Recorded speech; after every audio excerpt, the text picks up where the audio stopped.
Alors nous revoici pour un deuxième enregistrement. Dans la vidéo précédente, on vous a parlé des trois formes d'individuation, psychique, collective et technique. Comment l'une ne peut fonctionner sans les deux autres, leur relation transductive. Dans celle-là, on va se concentrer sur l'accélération de l'évolution technologique et ses dangers. Entrer un peu plus en détail sur le processus d'exosomatisation et son lien avec le vrai super-organisme. Ce qu'il faudrait pour relancer et faire revivre les cultures, vous faire part de nos observations et enfin vous montrer les options qui se présentent à nous tous avant d'arriver au point de non-retour. L'exosomatisation.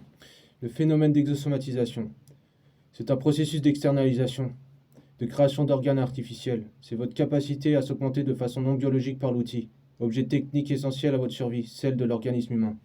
Et qu'est-ce qu'il y a de vraiment nouveau avec cette évolution technologique? C'est l'intériorisation de l'organe artificiel dans l'organisme vivant, l'endosomatisation de l'exosomatique. Le danger vient en particulier de la technologie numérique, qui, si vous n'êtes pas prudent, vous prolétarisera de vos fonctions noétiques, vos processus cognitifs. L'outil est un organe duplice, c'est un pharmacon. Il est à la fois poison et un antidote. C'est-à-dire qu'il peut autant augmenter l'entropie que la négantropie. Je le rappelle, ces organes artificiels, outils, sont nécessaires pour vous faire passer du stade d'humain à celui d'être humain. C'est important de faire la différence entre les deux. Donc il est urgent d'établir les limites avec votre outil complémentaire, de maîtriser le feu. Car quand la relation, la fusion entre l'organique et son outil échoue, l'organisme vivant cherche compensation. Exemple, je m'ennuie ou je suis stressé, donc je vais avaler des sucreries. Je ne m'aime pas, donc je vais chercher à être aimé par les autres. Ou bien, quand le rapport échoue parce que trop fusionnel. Là, c'est lié aux technologies du numérique. Exemple, si vous sentez comme un effet de membre manquant, de stress, de panique quand vous êtes séparé de votre smartphone, c'est que vous avez déjà développé une dépendance dangereuse. L'étrange attracteur.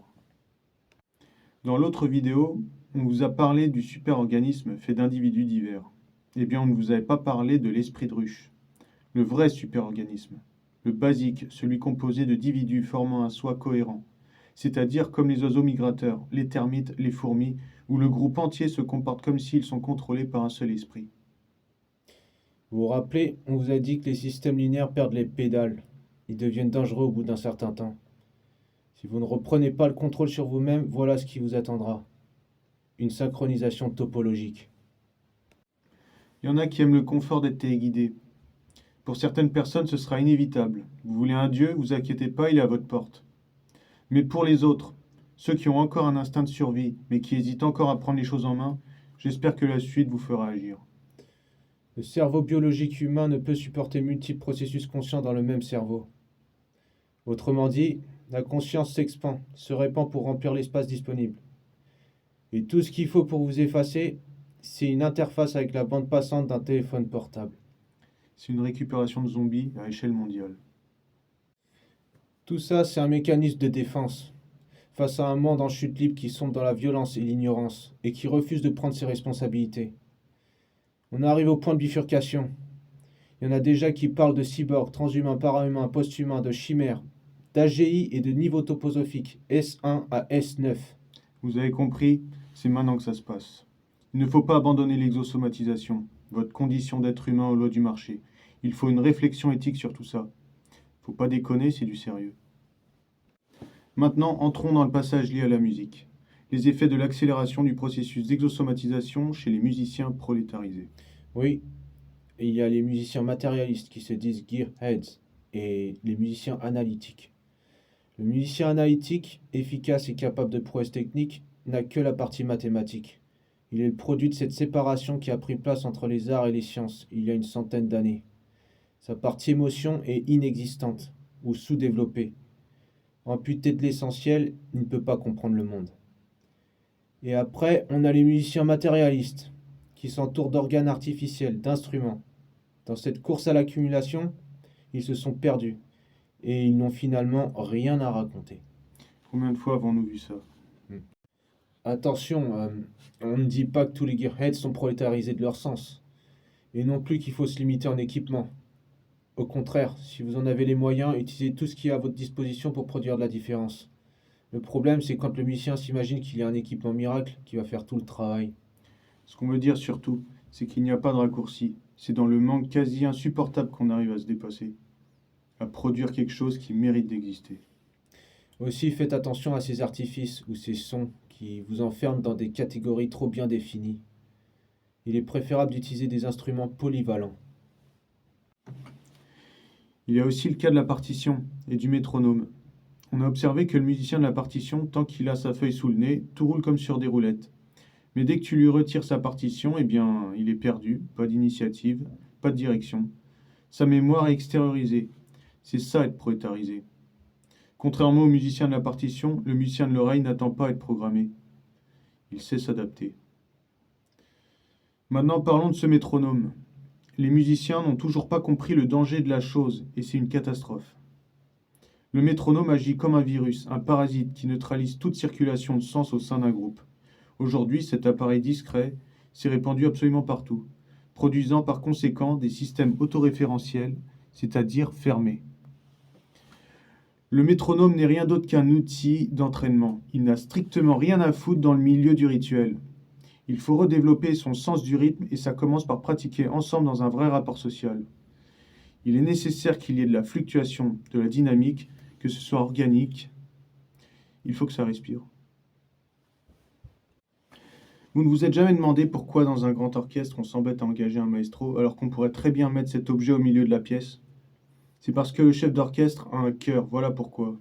Une chose que le clic ne pourra jamais remplacer. Je vous invite à jeter un coup d'œil sur les concerts qu'offre la scène punk hardcore. Peu importe qu'on aime ou pas. C'est vivant, organique, brutal, imparfait, ça véhicule une énergie qu'on ne retrouve plus avec la scène métal. Il se passe quelque chose. Et quelle est la raison à votre avis? Eh bien, c'est que l'une d'elles n'a pas laissé le clic s'emparer du temps. Il n'y a pas d'interférence. Chaque musicien, avec ses qualités et faiblesses, circule le message. Ici, on n'a pas à faire une ligne toute droite, mais à quelque chose en mouvement. Et ça se ressent. Le public est déchaîné. Il n'a pas besoin d'un frontman pour lui dire faites du bruit, sautez. Il faut remettre la technologie à sa place et ne pas la laisser interférer avec le vivant. Et puis, on est déjà dans l'âge de l'IA. Ça ne sert à rien de faire ce qu'elle peut déjà mieux faire que vous. Quand on n'a que la partie mathématique, on perd quelque chose. Tout ce qui compte. Le plus important, c'est le cœur. Il faut comprendre qu'il y a de la complexité dans la simplicité, que le silence et les intervalles entre les notes racontent bien plus de choses qu'un bourrage dans une section. Apprendre à s'exprimer avec émotion. Les excès de notes peuvent tuer le message que vous cherchez à véhiculer. Bien performer ne suffit plus. Ce qu'il faut, c'est donner du sens au temps et faire en sorte que les gens se reconnectent avec leurs émotions. Un être sentient est un être vivant. Doué de qualia, il est sensible. Il a la capacité à ressentir, d'avoir des expériences subjectives. Pas de cœur, pas de couilles. Pas de couilles, pas d'avenir. Il faut redevenir sentient. Le manque de nouvelles perceptions crée de sérieuses difficultés fonctionnelles. Alimenter son cerveau, c'est s'approvisionner avec de nouvelles stimulations sensorielles, principalement visuelles et auditives. Tout est drogue. Ce qu'il faut, c'est enrichir sa conscience avec les bonnes. Tout ce qui peut vous aider à créer et générer de la différence. Du fait de votre parcours de vie, vous ne serez pas sensible aux mêmes choses que les autres. Il est de votre devoir d'être toujours à la recherche du nouveau, d'explorer et de ne pas s'enfermer dans une stagnation de soi. Évitez les recommandations faites pour les masses. Allez voir ce qui se cache derrière. Ne vous fiez pas au système de notation ou au niveau de popularité. Seul votre jugement apporte dans cet exercice et il faut y prendre goût.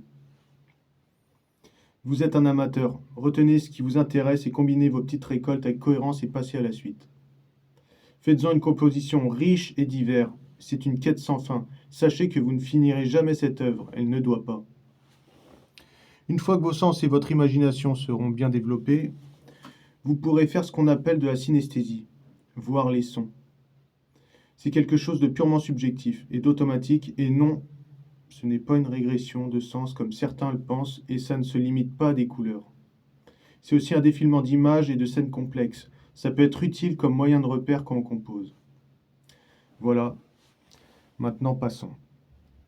Si les nations veulent survivre face au changement du monde, elles vont devoir défendre leur culture, leur langue et ce qui mérite d'être gardé. Œuvres d'art, films, livres, musique, jeux vidéo, essais. En France, quand j'entends des Français dire qu'être français, c'est regarder et bouffer la même merde, ce ne sont pas mes mots. J'imagine que dans les autres pays, il doit y avoir un bon paquet de gens qui partagent ce cynisme. Bien que je puisse comprendre pourquoi et comment aujourd'hui on peut penser ainsi, eh bien, Je ne suis pas d'accord. Une nation, ce n'est pas un squat, ni un supermarché. C'est notre devoir de l'entretenir, de l'enrichir et de la comprendre. Il va falloir à partir de maintenant produire et ne plus se contenter de consommer n'importe quoi. Sortir du mode autopilote. Il faut à présent devenir véhicule d'idées et de savoir. Donner au monde l'envie de lire, de voir, d'écouter les produits culturels de votre nation. Préserver les diversités. Tous les êtres vivants doivent lutter contre l'entropie, contre la mort. C'est comme ça qu'on défend sa localité. Ceux qui ont choisi la voie de l'indifférence et du non-agir ne survivront pas. Nous arrivons au point de singularité. Et tout peut partir en cacahuète si on fait les mauvais choix. Le monde du chacun pour soi n'est pas une solution. Il y a une fracture, un fossé entre ceux qui maîtrisent mal la technologie et les autres. Sans règles, la folie. Sans discipline, la mort. Sans attention, sans capacité d'investir, donc d'aimer, et sans loyauté, rien ne pourra tenir, tout s'effondrera. Si on laisse faire, cette accélération technologique homogénéisera tout sur son passage. Il faut un maintien stable de différence. Il y a perturbation, confusion et désordre dans le volume quand un attracteur externe perturbe l'échange des informations. Tous les systèmes sont interconnectés. Vous savez ce qu'il vous reste à faire? Reprendre le contrôle sur soi, se respecter, ne plus se soumettre à une autorité extérieure qui vous retire toute capacité d'autonomie. Réapprenez à juger. Ne tapez pas sur le marché, le capitalisme ou les riches, ça ne sert à rien. C'est ce qu'on fait quand on ne comprend plus rien. Il faut cesser d'être des Shadok, d'être des PNJ. Et c'est non plus une solution de se planquer dans la forêt, faire pousser des patates et des choux. Il faut sortir la tête de la boue. L'avenir, c'est dans les étoiles. Réunissez-vous pour la bonne raison. Il faudrait mettre en place des règles planétaires. Normalement, une vraie démocratie. Il y a plein de choses à arranger. Il faut du temps pour soi, protéger les plus faibles, les plus vulnérables. Nous avons tous besoin de temps parce que rien ne sort d'un chapeau. Tout ça demande préparation, investissement. Il y a des choses qui doivent rester gratuites et accessibles pour tous. Partagez les savoirs, soyez raisonnables et responsables.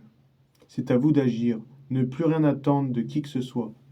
Reconnectez-vous au monde. Il faut prendre conscience de sa mortalité. C'est maintenant qu'il faut vivre une vie qui mérite d'être vécue et de se fixer des objectifs nobles qui serviront les générations futures. Cette fois-ci, nous allons vous recommander des jeux. Là où la plupart n'y voient que du divertissement, d'autres savent que parfois la fiction est source de leçons et de vérité.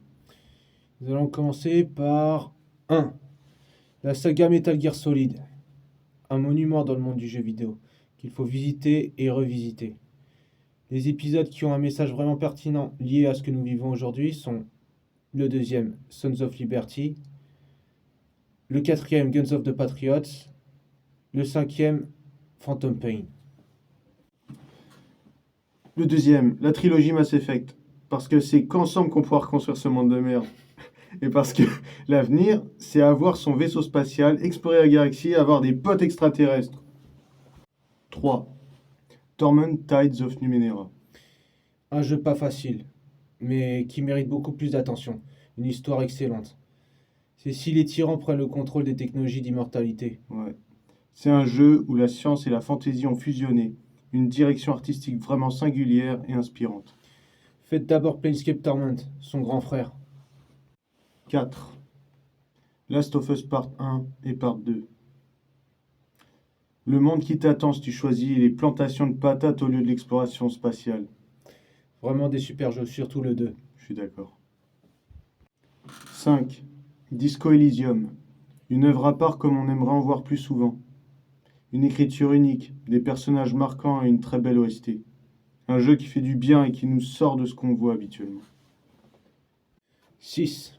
Death Stranding. Le danger si on laisse une IA tout gérer. Un jeu qui pousse à la réflexion.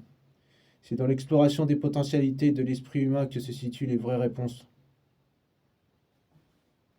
7. Talos Principle.